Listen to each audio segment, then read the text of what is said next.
Oh, there's actual people watching the video. Well, and bang, baby, we are finally back to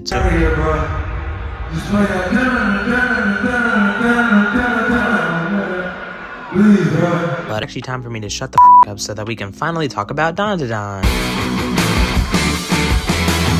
This show starts off crazy from the beginning to the end scene of it. Momo Ayase, aka the female protagonist of the show, gets broken up with her ex-boyfriend in essentially the first 30 seconds of the entire thing happening. Basically, what happens in the anime is that there are these two characters. One believes in ghosts and one believes in UFOs. Okarun, or aka his real name, Ken Takakura, which is a really funny thing because when I was looking up information to know that if you actually watch the anime, to start off, the girl, aka Momo Ayase, her celebrity crush is Ken Takakura, which I looked up that name, and that happens to be a real person. Ken Takakura was a big and famous actor, but also a singer at the same time. Obviously, he was a very popular guy back in the day and had many things. Unfortunately, he has passed away, but Momo Ayase really kind of brought him more attention because as I was looking through some of these comment sections, everyone was like,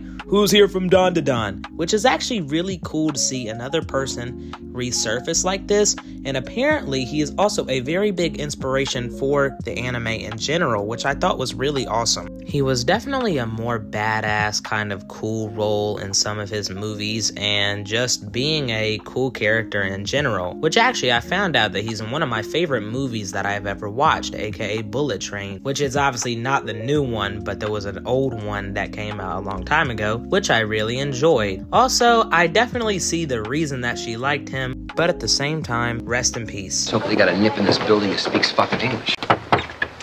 And I do speak fucking English. Both of them have different dares for each other. One of them believes in ghosts, and one of them believes in, UFOs and aliens. So it's kind of funny. Obviously, both believe in paranormal things, but they kind of put themselves in a shitty situation after they dared each other to go to these places, and one kind of had a difference with aliens, and the other one, by not feeling a little bit bad for Okarun, since truly he's just kind of a nerdy guy that doesn't have many friends that believes in aliens. Obviously, she doesn't, but as the story goes on, their case, she finally got to see the aliens she wanted to see, but let's just say they were pretty freaky. To be honest, I don't even know if I can show these following clips on YouTube, but I really don't give a fuck. So, anyways, basically, she almost got R'd, if you know what I mean by aliens. They were trying to reproduce their, life, and they had this, tool that was very humongous, but in the same time, she gained these psychic powers, which obviously, if you watch the show, her grandma is a spirit medium, so she kind of has these powers unlocked, and it's really awesome to see themselves, clutch themselves out the situation, and we finally get to see her have a nice kick. That kick was pretty beautiful, if I have to say so myself. So they officially get to learn how to fight. They're helping each other. I think this is one of the coolest moments out the episode, but it ends up turning up to complete shit because they both lost their outfits. She lost her wallet, school uniform, and basically everything imaginable that you could possibly lose. But I think I definitely had my favorite part out of the entirety of episode 1 since it happened right at the end. Oh shit!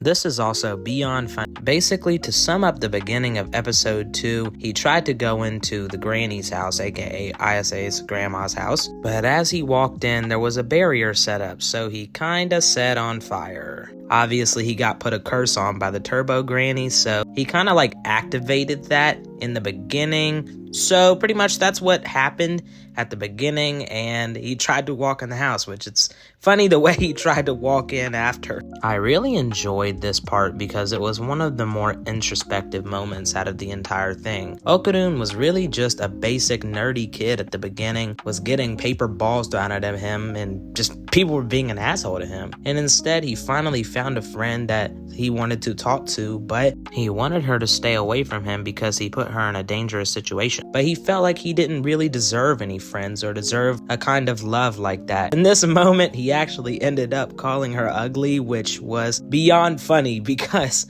he just like, that was a fold moment, but it was because he like could read his mind. So that was pretty much why. I actually saw in the English dub that instead of ugly, he said bitch.